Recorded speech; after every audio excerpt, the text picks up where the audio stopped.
Fatou Konaté laa tudd conseillère municipale la Thiès Nord en même temps damay jàngale université Cheikh Anta Diop dama bokk benn kuréel bu tudd convergence des femmes leaders ay cadres ay jigéen yoo xam ne dañuy activer wu pour comment on appelle pour mieux faire connaître le parti Rewmi et pour mieux faire connaître aussi leur leader leur président c'est-à-dire le président Idrissa Seck. tey ndaje bi ndaje bi mi ngi li taxoon ñu sabab ko Sénégal dafa toll ci situation célébé yoon c'est-à-dire yoon yu bari dañu taxaw léegi nag xam nañ ne nit ñi ci seen xel ñi ngi xalaat ban yoon la ñuy nar a jël parce que yoon yi jaxasoo na waaye ñun ñi ngi leen di digal loolu moo taxoon sax ñu def forum bi pour wax leen d'abord kan mooy Idrissa Seck.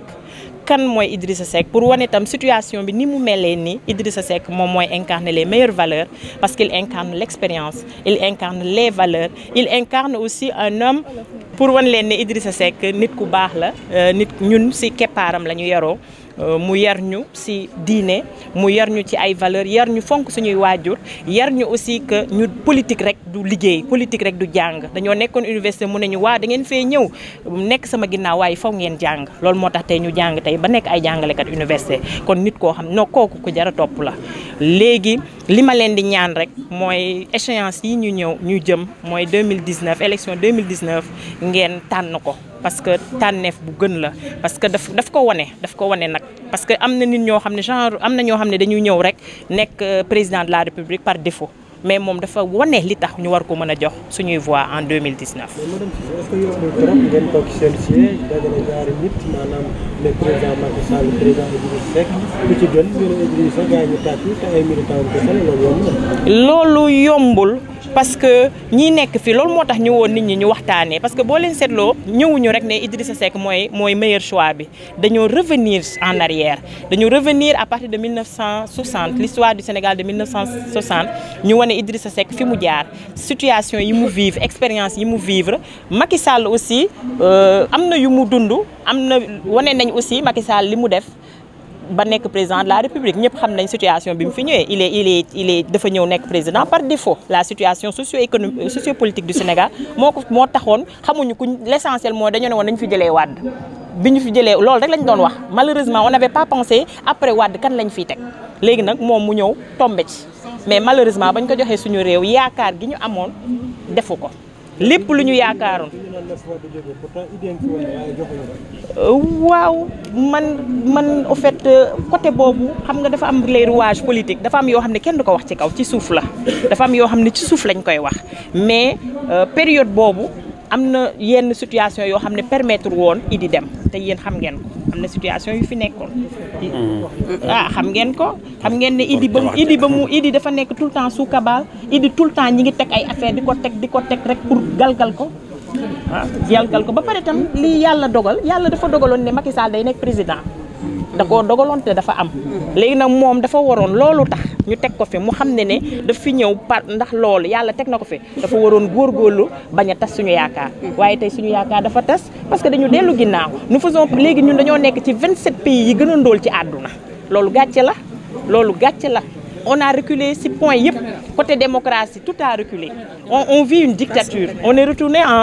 dañoo dellu ginnaaw parce que léegi dictature lañ nekk muut waa mbaa moot léegi c'est pire sax léegi non seulement doo dem sax waaye dañu lay tëj kaso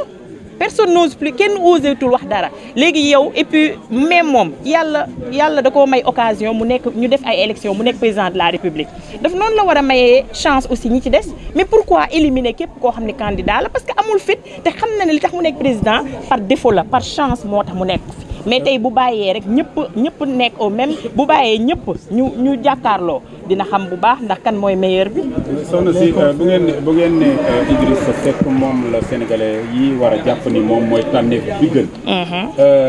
ci lan ngeen di sukkandiku bu fekkee ni ci jom la lan mooy exemple bi bu fekkee ni ci am njàng la lan mooy exemple bi tax ba ñëpp war a xam ni loolu la bu fekkee ni ci xarañ la ak yeneen lan ci exemple moom ngeen mën a indi tey bu wan a tax Sénégal. xam nga yow nee nga déjà valeur Idrissa Seck il a été exposé à des situations yoo xam ne wane na valeur am waaw am na situation yoo xam ne am na situation yu ñu ko tegal yoo xam ne wane na valeur am parce que waroon na mën a teggi waxam dem 2012 par exemple 2012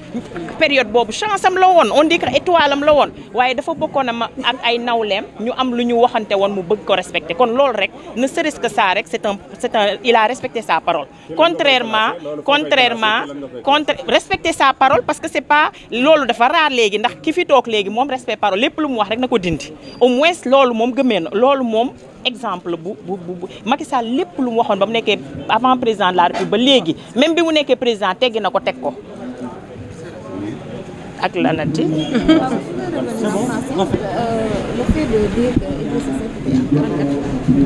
le fait que oui en français. C'est-à-dire il était sous cabale, c'est-à-dire que on a raconté des fausses histoires, on a fait de faux schémas pour tout simplement le dénigrer. La preuve, il y a beaucoup de gens aujourd'hui qui ont eu des postes grâce à Idrissa Seck parce que tout simplement ils se sont mis à le dénigrer. Ils se sont mis à le dénigrer, ils se sont mis à raconter de mauvaises histoires sur lui et ils ont eu des postes de responsabilité. Et ce que je veux dire par là, vous savez que le Sénégal a des valeurs uniques.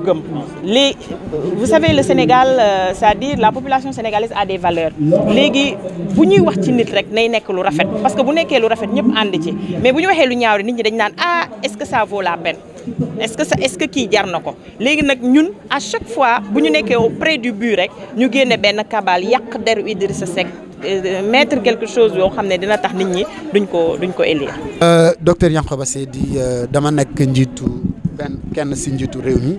man maa yor wàllu relations internationales waaye tamit formation ci parti bi tey ñu ñëwoon fii ci forum bi nga xam ne moom la suñu sœur Fatou Konaté organisé lañ ci jàpp mooy lenn rek la dañu gis ne nag dañuy amal en 2019 tànneef bu nga xam ne bu am solo la boo xam ne bu ëppul solo tànneefu 2000 yi dina xaw a méngoog moom ci wàllu importance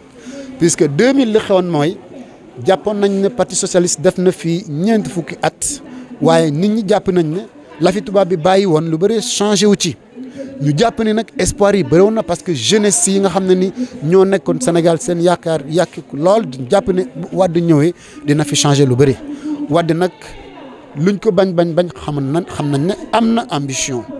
te bëggoon na changer Sénégal defar Sénégal façon bi nga xam ne moom nañu bëggoon waaye Wade ba muy àgg au pouvoir yàlla dafa def âge rattrapé ko ba la ma mbébétoon yëpp mënu ko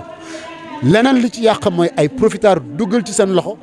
ba le projet de Wade ne pouvait pas aboutir malheureusement leneen li ko gën a yàq mooy projet de dévolution monarchique ba espoir yi nga xam ne moom la jeunesse bi amoon mu yàqu.